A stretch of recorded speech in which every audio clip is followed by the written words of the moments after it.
अस्सलाम वालेकुम जी, welcome to our YouTube channel Pini talkies. आपका दोस्त उमैद आपके साथ। जी हाँ दोस्तों, पाकिस्तान टीम के साबिक कप्तान, साबिक बल्लेबाज इंजमामुल हक पेशावर ज़ालमी के एक फंक्शन में आए हुए थे। वहाँ उनसे कुछ मीडिया के लोगों का इंटरेक्शन हुआ। तीन बड़े अहम तरीन जो है उनसे सवाल किए गए। पाकिस्तान की जो हालिया परफॉर्मेंस अभी क्राइस्ट चर्च के अंदर देखने को मिली, 91 के ऊपर पूरी टीम जो है लड़खड़ा कर पवेलियन लौट गई और बॉलिंग पिच के ऊपर पाकिस्तान के बॉलर्स बुरी तरह नाकाम दिखाई दिए। शाहीन अफरीदी नाकाम दिखाई दिए। दूसरा जो उनसे सबसे अहम सवाल किया गया वो बाबर आजम के ऊपर किया गया। और तीसरा सबसे अहम जो कि 90s के लॉन्डो की एक बात हुई थी, 90s के लेजेंड्स की बात हुई थी जो हफीज ने की थी। इन तीनों के ऊपर जो है इंजमाम ने बड़ा क्लियर तौर के ऊपर एक बात की है। जी हाँ, क्या बात की है वो आपके सामने रखेंगे। चैनल पे नए आए तो चैनल को सब्सक्राइब करें, वीडियो पसंद आए तो लाइक भी करें और कमेंट सेक्शन में अपनी कीमती राय से जरूर आगाह कीजिएगा। जी हाँ दोस्तों, चैंपियंस ट्रॉफी 2025 के बाद अब पेशावर ज़ालमी यानी कि पाकिस्तान सुपर लीग का मेला जो है वो लगने को है तैयार। जी हाँ, आपको बताते चलें इस सिलसिले में फ्रेंचाइजीज जो है वो डिफरेंट किस्म के जो है फंक्शंस वगैरह कर रही हैं। तो ऐसे एक फंक्शन में पेशावर ज़ालमी के इंजमामुल हक साहब जो हैं उनका मीडिया के साथ कुछ इंटरेक्शन हुआ। सबसे पहले तो उनसे पाकिस्तान की हालिया परफॉर्मेंसेस के ऊपर बात हुई। तो उनका कहना था कि जब तक आप जितने मर्जी कोचेस बदल लें, जितने मर्जी सेलेक्टर्स बदल लें, बल्कि आप प्लेयर्स जितने मर्जी चाहें बदल लें, उन्होंने कहा ये मसला तब तक हल नहीं होगा कि जब तक हम सारे बैठकर ये इस नतीजे के ऊपर नहीं पहुंचेंगे कि आखिरकार गलती कहां पर है।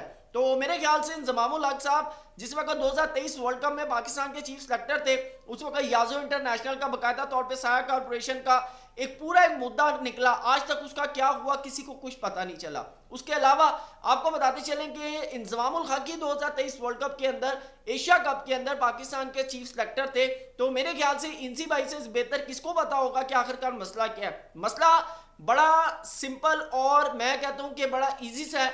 वो ये है कि हमने पिछले 5 साल के अंदर कोई नया प्लेयर बनने ही नहीं दिया।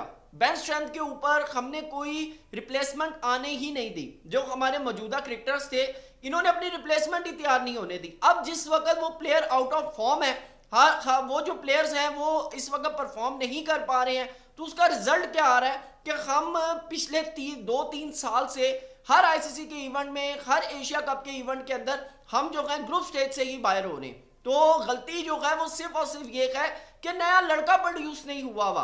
बेंच स्ट्रेंथ हमारी जो है वो इस काबिल नहीं है। हमारे यहाँ पर आप देखें, जब भी फैसलाबाद स्टेडियम के अंदर जो हमारा T20 कप हो रहा है, नेशनल T20 कप, यहाँ लड़के 100 कर रहे हैं। मैं आपको हकीकत बताऊं कि अभी जिन जिन लड़कों ने 100 किया है ये फैसलाबाद के स्टेडियम के अंदर, इकबाल स्टेडियम के अंदर, आप इनको कल डडलिन के मैदान में उतार लें, आप यकीन करें कि मेरे ख्याल से न्यूजीलैंड के एक बॉलर को इनमें से कोई नहीं खेल सकता।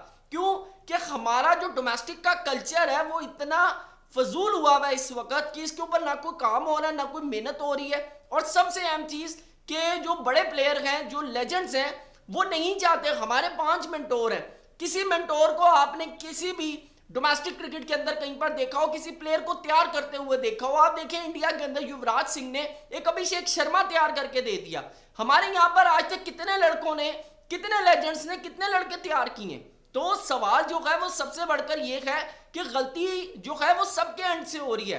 ये नहीं आपने देखना कि गलती हो कहां नहीं है, गलती मैं आपको आइडेंटिफाई करके बता रहा हूं कि भाई नया लड़का प्रोड्यूस नहीं हुआ, रिप्लेसमेंट प्रोड्यूस नहीं है। हमारे पास डोमेस्टिक में लड़का नहीं बैठा हुआ कि वो लड़का के जिसको हम उठाएं और उठाकर उसका जो है डेब्यू करवाएं और वो लड़का 100 कर दे या आपको मैच जितवा दे। आपके पास ऐसी प्रोडक्शन ही नहीं है।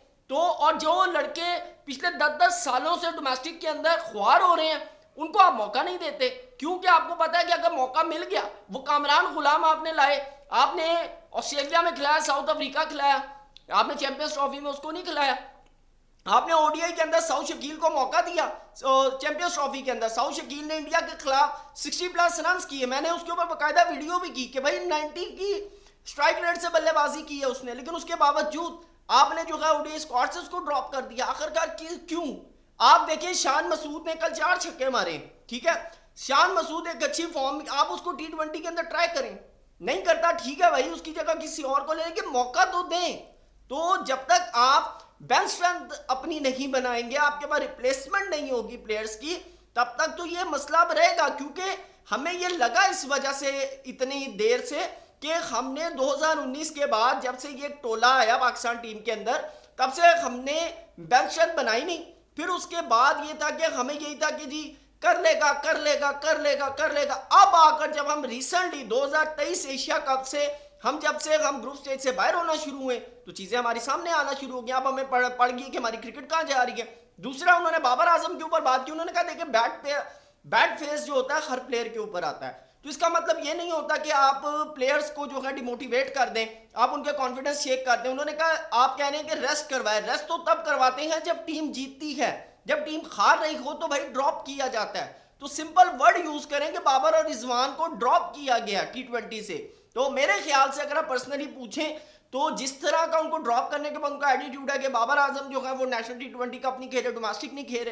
रिजवान के बारे में आज रिपोर्ट आई कि वो जी क्लब के अंदर जाकर क्रिकेट खेले लेकिन नेशनल T20 कप नहीं खेले, क्योंकि सबके माइंड के अंदर एक चीज है कि हम जब PSL के अंदर परफॉर्म करेंगे देन हमारी जगह पक्की हो जाएगी। हमारा इस वक्त क्रिकेट का जो सारे का सारा स्ट्रक्चर खराब किया हुआ है ना, वो इस PSL ने किया। मैं बड़ा क्लियर आपको बता रहा हूं। लेकिन देखें कंपैरिजन आप देखें, IPL में लड़का परफॉर्म करता है, इंडिया की टीम में आता है, वो चैंपियन बन जाता है। उनका डोमेस्टिक का स्ट्रक्चर इतना मजबूत है कि डोमेस्टिक से लड़का IPL के अंदर आता है ना तो वो एक क्रीम बनी होती है, और जब वो IPL के अंदर परफॉर्म करता है तो जब इंडियन टीम में आता है तो वो वाकई चैंपियन बन जाता है। लेकिन हमारा डोमेस्टिक का स्ट्रक्चर इतना वीक है कि वहां से लड़का PSL के अंदर आता है और PSL के अंदर परफॉर्म करता है, टीम के अंदर आता है तो वो एकदम शो ऑफ हो जाता है कि भाई इसके पल्ले तो कुछ भी नहीं है। तो ये चीजें फिर उनसे पूछा गया 90s के लेजेंड के ऊपर, उन्होंने कहा जी हफीज ने एक बयान दिया था 90s के लेजेंड के ऊपर, तो आप इसके ऊपर क्या कहेंगे।